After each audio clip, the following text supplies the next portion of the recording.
Tack. Välkommen till den här extra föreläsningen om logik. För er som var lite extra oroliga. Jag vet att det kan verka svårt. Jag kommer aldrig förstå. Alla kan förstå. Om inte människan begrep sig på och kunde använda logik skulle hon varit utdöd för länge sedan. Då kanske inte jag är en människa, för jag begriper inte logik. Och ändå lever jag. Hahaha. Va? Det här är vad du just sa fast som en logisk formel. Alla som inte begriper logik är döda. Du begriper inte logik. Alltså är du död. Men du är ju inte död, så då måste det vara något fel på premisserna. Till exempel premissen att du inte begriper logik. Om man säger att logik handlar om att detta är en tautolog implikation, så ljuger man inte, även om det inte är hela sanningen. Vart ska du? Det är ju ändå ingen idé. Det kommer inte att gå. Utan logisk kunskap kommer du gå vilse i de vaga begreppens vardaglighet, utan möjlighet att se klart. Logik är ett sätt att rensa bort allt som är ovidkommande. Ta bort alla löv för att laborera med resonemangens innersta strukturer. Även de till synes mest självklara saker. Hur blir saker sanna och falska? Hur går det till? Klart man är nyfiken. Ta bara det här med alla felaktiga logiska slutsatser som folk drar. Det vill man ju lära sig hur det hänger ihop. Precis. En sten kan inte simma. Lisa kan inte simma. Alltså är Lisa en sten. Är det rätt tänkt? Nej, det är helt galet. Det hör man ju direkt. Precis. Men så här då. En 17-åring i Sverige kan inte ha körkort. Lisa har inte körkort. Alltså är Lisa 17 år. Är det bra resonerat? Hon kan absolut vara det. Det är riktigt. Hon kan vara 17 år. Men även om Lisa är 17 år så är utsagan precis lika fel som den om stenen. Det har ingenting att göra med om Lisa är 17 år eller inte. Den här typen av misstag är överraskande vanliga. Bara för att alla A är B, så kan man inte dra slutsatsen att alla B är A. Eller hur? Nej. Men ändå drar vi hela tiden den typen av felaktiga slutsatser, i en varierande grad av tjockskallighet förstås. Ibland ligger felsluten dolda för oss i en påtaglig verklighet. Sofia möter en kväll sin nya granne, som hon inte träffat tidigare. Hon konstaterar att han är påverkad av alkohol och drar slutsatsen att han är en fyllbult och en skithög.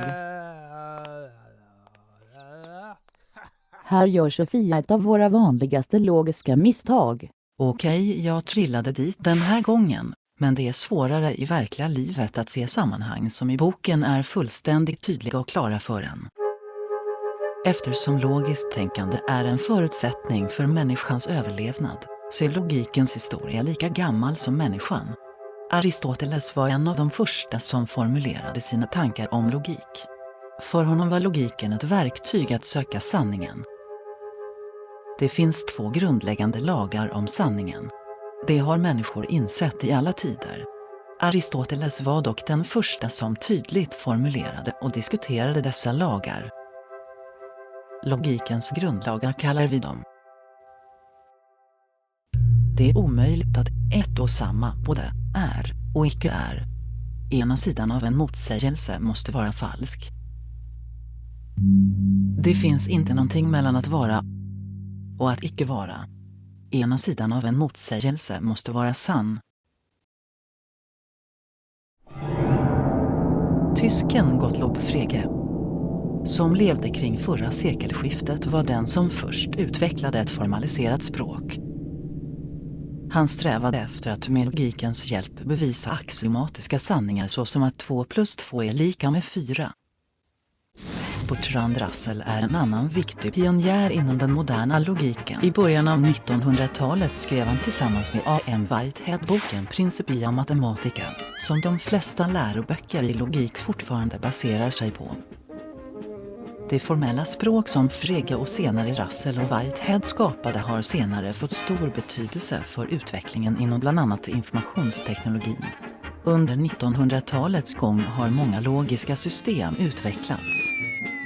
I den här kursen ska vi gå igenom 2 system som spelat en viktig roll inom områden som vetenskapsteori, beslutsteori, teknologi och informationsbehandling.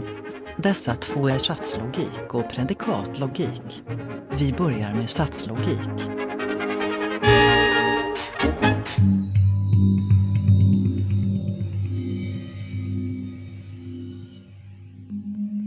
Så här skulle en tentafråga i satslogik kunna se ut. För att ha en chans att kunna svara på den här frågan så måste man ju veta vad en tautologi är, eller vad man menar med kontingent, eller vad ett upp- och nedvänt V betyder. Satslogik går ut på att man resonerar om sanningshalten om sammansatta påståenden. Och de här olika tecknen är operatorer som man har för att koppla ihop påståenden. Så här ser tecknet för negation ut. Alltså tecknet för icke. När man håller på med sanningsvärden brukar man använda sig av en sån här så kallad sanningsvärdestabell. Där brukar 0 stå för falskt och 1 för sant. P är påstående. Med hjälp av en sån här tabell kan man studera hur operatorn arbetar på den högra variabeln under olika förutsättningar.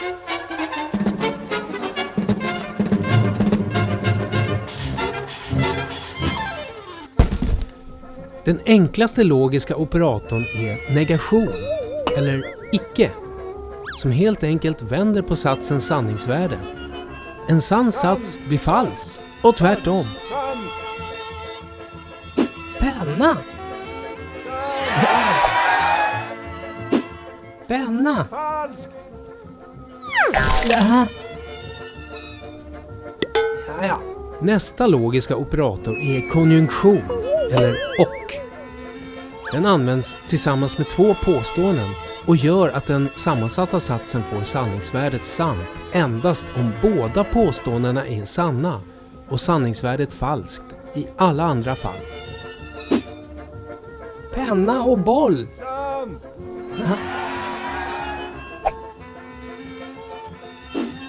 Penna och flygplan! Falskt! Aj, aj.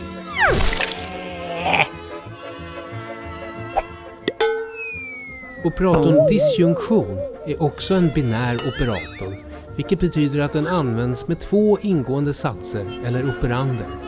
Den kan utläsas som eller och gör att den sammansatta satsen får sanningsvärdet falskt om båda påståendena är falska och sant i alla andra fall. Penna eller boll? Sant! Penna eller flygplan? Sant! Ja. Penna eller flygplan? Falskt! Jaha. Nej. Ja. Implikation är en binär operator som brukar utläsas om A så B. Om förledet är sant så ska efterledet vara sant för att den sammansatta satsen ska vara sann. Om det regnar blir jag sjuk. Sant!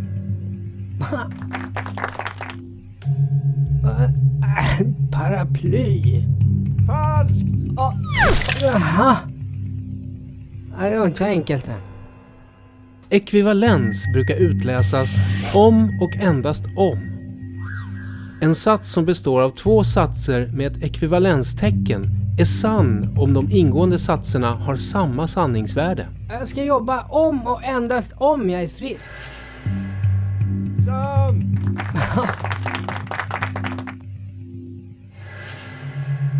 Sant! Ja.